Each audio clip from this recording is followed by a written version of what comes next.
আসসালামু আলাইকুম। শুরুতেই জানিয়ে দিব এখনকার গুরুত্বপূর্ণ সংবাদ শিরোনাম। রাজপথ দখলের চেষ্টা করছে আওয়ামী লীগ, সামাজিক মাধ্যমে ব্যাপক প্রচার। জামায়াতকে এবার আলাদা নির্বাচন করতে দিয়ে তাদের শক্তিটা সবার দেখা দরকার। হাসিনা কোথাও যাননি, তিনি আমাদের ভেতর বাস করছেন। আসিফ এন্তাজ রবি। আলেম ওলামাদের বিরুদ্ধে অনেক মিথ্যা মামলা হয়েছে, আইন উপদেষ্টা। ছাত্রলীগ নিয়ে আদালতে কি বললেন সৈকত। এতক্ষণ শুনছিলেন সংবাদ শিরোনাম। পুরো খবর পেতে ভিডিওটি শেষ পর্যন্ত দেখুন। সর্বশেষ খবর পেতে চ্যানেলটি সাবস্ক্রাইব করুন। এবার বিস্তারিত। রাজপথ দখলের চেষ্টা করছে আওয়ামী লীগ, সামাজিক মাধ্যমে ব্যাপক প্রচার। শেখ হাসিনা পালানোর পর নেতাকর্মীদের গ্রেপ্তার, চলছে বিচার। এজন্য অনেকটা কোণঠাসা আওয়ামী লীগ। মাঝে মাঝে দেশের বিভিন্ন জায়গায় ঝটিকা মিছিল বের করে দ্রুত সটকে পড়ে। আওয়ামী লীগের অন্যতম শক্তি ছাত্রলীগ আত্মগোপনে থেকে মাঝে মাঝে বের হয়। পুলিশ তৎপর থাকার সুবিধা করতে পারছে না, তবে তারা চেষ্টা করছে সংগঠিত হওয়ার। বিভিন্ন দেশে থেকে বড় নেতারা ইন্ধন দিচ্ছেন, সামাজিক যোগাযোগ মাধ্যমে নেতা কর্মীদের নির্দেশনাও দিয়ে যাচ্ছেন। ইতিমধ্যে রাজপথে নামার ছকও তৈরি হয়েছে। আগামী মে ও জুনকে টার্গেট করে রাজপথ দখলের পরিকল্পনা করেছেন আওয়ামী লীগ ও নিষিদ্ধ ছাত্রলীগ সহ তাদের বিভিন্ন সংগঠনের নেতা কর্মীরা। নির্দেশনা অনুযায়ী দেশব্যাপী ঝটিকা মিছিল বের করছেন তারা। দেশ অস্থিতিশীল করার ঝটিকা মিছিল রুখতে তৎপর হয়েছেন আইন শৃঙ্খলা বাহিনীর সদস্যরা। পুলিশ সদর দপ্তরের তথ্য মতে গত ৩ দিনে সারা দেশ থেকে ৪,৭৬৬ জনকে গ্রেপ্তার করা হয়েছে, যার ৩ ভাগের ২ ভাগই আওয়ামী লীগের সদস্য। আওয়ামী লীগ ও ছাত্রলীগকে প্রতিহত করতে আইন শৃঙ্খলা বাহিনীর সদস্যদের পাশাপাশি মাঠে থাকছেন ছাত্ররাও। তবে নিষিদ্ধ সংগঠনের এমন ঝটিকা মিছিল নিয়ে আতঙ্কিত না হওয়ার অনুরোধ জানিয়েছে ঢাকা মহানগর পুলিশ। এছাড়া আওয়ামী লীগের মিছিল কন্ট্রোল করতে না পারলে পুলিশের বিরুদ্ধে ব্যবস্থা নেওয়ার নির্দেশ দিয়েছেন স্বরাষ্ট্র উপদেষ্টা লেফটেন্যান্ট জেনারেল মোহাম্মদ জাহাঙ্গীর আলম চৌধুরী। সোমবার বিকেলে একাধিক গোয়েন্দা সংস্থা, পুলিশ ও আওয়ামী লীগের কয়েকজন নেতা কর্মীর সঙ্গে কথা বলে জানা যায়, গত শনিবার রাতে ৪ ঘণ্টা ব্যাপী ধানমন্ডি ৩২ টেলিগ্রাম গ্রুপে গাজীপুরের সাবেক মেয়র ও মহানগর আওয়ামী লীগের সাবেক সাধারণ সম্পাদক মোহাম্মদ জাহাঙ্গীর আলম দেশের বিভিন্ন জেলা, উপজেলা ও থানার নেতা কর্মীদের সঙ্গে জুম মিটিং করেন। তিনি দলীয় কর্মীদের উদ্দেশ্যে বলেন, আপাতত ফান্ডের সমস্যা, বিদেশ থেকে কেউ টাকা পাঠাতে পারছে না, তাই প্রতি জেলায় ঝটিকা মিছিল দিয়ে শুরু করতে হবে। এই মিছিলে থাকবে স্থানীয় ওয়ার্ড ও ইউনিয়ন পর্যায়ের কর্মীরা। এছাড়া নির্দেশ রয়েছে রিকশা, অটো চালক এবং বাসের হেলপারের ছদ্মবেশে ঝটিকা মিছিলে অংশ নিতে। প্রয়োজনে আত্মরক্ষার্থে ইলেকট্রিক শক ডিভাইস ও ক্ষুদ্র জিনিসপত্র রাখতে হবে। নির্দেশনায় আরো বলা হয়, নিম্ন পর্যায়ের নেতা কর্মীরা যারা বিদেশে আছেন তাদের বাংলাদেশে পাঠানো হবে। যদি ১,০০০ নেতা কর্মী আসেন, প্রয়োজনে ২০০ গ্রেপ্তার হলেও রিজার্ভে থাকবেন ৮০০। ৬৩ জেলায় অন্তত ১৫ লাখ লোককে জমায়েতের পরিকল্পনা করেছে দলটি। মে ও জুন মাসের মধ্যেই তারা বড় ধরনের নাশকতার পরিকল্পনা করেছে, যেখানে ব্যাপক রক্তক্ষয়ী সংঘাতের আশঙ্কাও রয়েছে। ইতিমধ্যে দেখা গেছে আওয়ামী লীগ ও তার অঙ্গ সংগঠনের ঝটিকা মিছিল বের করার ঘটনা বেড়েই চলেছে। গত এক সপ্তাহে রাজধানীর বিভিন্ন পয়েন্টে অর্ধশত ঝটিকা মিছিল হয়েছে। সারা দেশে জেলা, থানা, ওয়ার্ড পর্যায়ে দলীয় নেতা কর্মীরা ঝটিকা মিছিল বের করছেন। এসব মিছিলে ফটো সেশন করা হচ্ছে। অনেক নেতাকর্মী সোশ্যাল মিডিয়ায় ছদ্মনামের আইডিতে সেগুলো পোস্ট করছেন। মিছিলের ভিডিও ফুটেজ পাঠিয়ে দেওয়া হচ্ছে দেশের বাইরে পলাতক থাকা আওয়ামী লীগের শীর্ষ নেতাদের কাছে।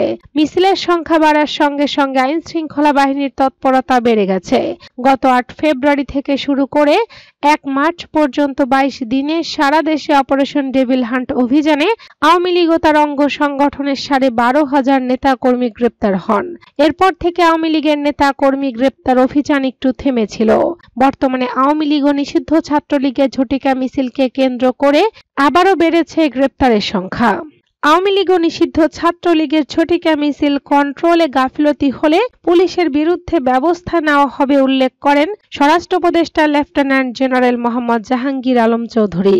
তিনি বলেন, ভবিষ্যতে যাতে মিছিল না হতে পারে সে ব্যাপারে পুলিশকে নির্দেশনা দেওয়া হয়েছে। এটা কন্ট্রোল না করতে পারলে তাদের বিরুদ্ধে ব্যবস্থা নেওয়া হবে।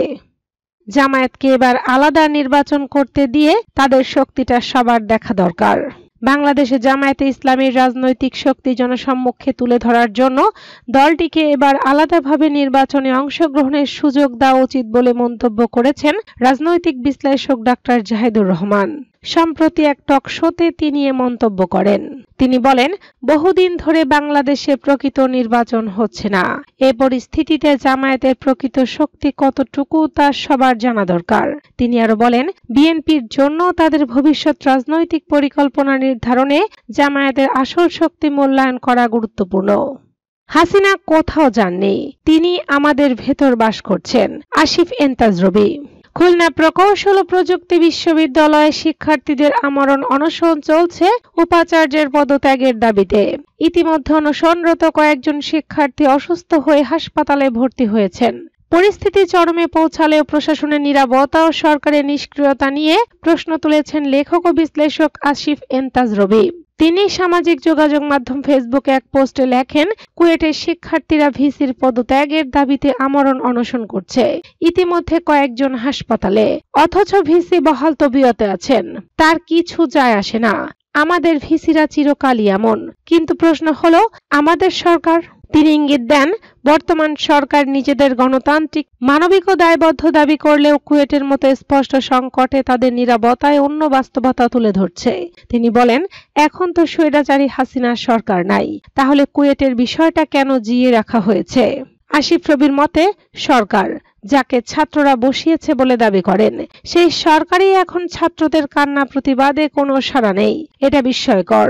তিনি আরো লিখেছেন, মিডিয়া এই ব্যাপারে পুরোপুরি মৌনব্রত পালন করছে। মিডিয়া তো স্বাধীন, তাহলে এই নীরবতার মানে কি? সবশেষে তিনি এক গভীর ও ব্যতিক্রমী প্রশ্ন তোলেন, বাংলাদেশ এমন কেন? এখানে চেয়ারে বসামাত্র লোকজন কেন হাসিনা হওয়া শুরু করে? আমার কেন জানি মনে হচ্ছে হাসিনা কোথাও যায়নি, তিনি আমাদের ভেতরেই বাস করছেন। আলেম ওলামাদের বিরুদ্ধে অনেক মিথ্যা মামলা হয়েছে। আইন উপদেষ্টা। সাবেক প্রধানমন্ত্রী শেখ হাসিনার আমলে আলেম ওলামাদের বিরুদ্ধে অনেক মিথ্যা মামলা দেওয়া হয়েছে বলে মন্তব্য করেছেন আইন বিচার ও সংসদ উপদেষ্টা অধ্যাপক ডক্টর আসিফ নজরুল। বুধবার সকালে নিজের ভেরিফাইড ফেসবুক পেজে এক পোস্টে মন্তব্য করেন তিনি। পোস্টে আসিফ নজরুল লেখেন, ইসলাম বিদেশি হাসিনা সরকারের আমলে আলেম ওলামাদের বিরুদ্ধে বহু রকম নির্যাতন ও হয়রানি করা হয়েছিল। এর একটা পদ্ধতি ছিল মিথ্যা মামলা প্রদান। কিছুদিন আগে হেফাজতে ইসলামের নেতারা এসে মামলার তালিকা দিয়ে গেছেন। অন্যদের বিরুদ্ধে রাজনৈতিক হয়রানিমূলক মামলাগুলো প্রত্যাহারের ব্যবস্থা নেওয়া হচ্ছে। উপদেষ্টা আরো লেখেন, উনারা ফারাবির বিষয়ে সাহায্য করার অনুরোধ করেছেন। এটি উচ্চ আদালতে বিচারাধীন রয়েছে। আমরা অ্যাটর্নি জেনারেল অফিসকে বলেছি ন্যায় বিচার প্রতিষ্ঠায় প্রয়োজনীয় ব্যবস্থা গ্রহণ করার জন্য। দোয়া করবেন সকল মজলুম মানুষের জন্য যেন কাজ করতে পারি। ছাত্রলীগ নিয়ে আদালতে কি বললেন সৈকত? নিষিদ্ধ সংগঠন ছাত্রলীগের ঢাকা বিশ্ববিদ্যালয়ের শাখার সাধারণ সম্পাদক তানভীর হাসান সৈকত আদালতে বলেছেন, আমি ছাত্রলীগ করি এবং আমি গর্ব করি। আমাদের ভালো দিন আসবে। বুধবার সকাল 10টার দিকে Dhaka metropolitan magistrate GM Farhan ইস্তিয়াকের আদালতে রিমান্ডে শুনানির জন্য তোলা হয়। এরপর শুনানি শেষে তাকে 2 দিনের রিমান্ড মঞ্জুর করেন। শুনানি শেষে হাজতখানায় নিয়ে যাওয়ার সময় সৈকত সাংবাদিকদের বলেন, আজকে বাংলাদেশকে সোনার বাংলার পরিবর্তে বাকশাল তৈরি করা হচ্ছে। আজকে বাংলাদেশকে যারা মুক্তিযুদ্ধের মাধ্যমে স্বাধীন করেছে তাদের বেশি অপমান করা হচ্ছে। ইনশাআল্লাহ সামনে আমাদের ভালো দিন আসবে। জয় বাংলা, জয় বঙ্গবন্ধু। আদালতের কি বক্তব্য দিলেন জানতে চাইলে সৈকত বলেন, আমি ছাত্রলীগ করি এবং আমি গর্ব করি।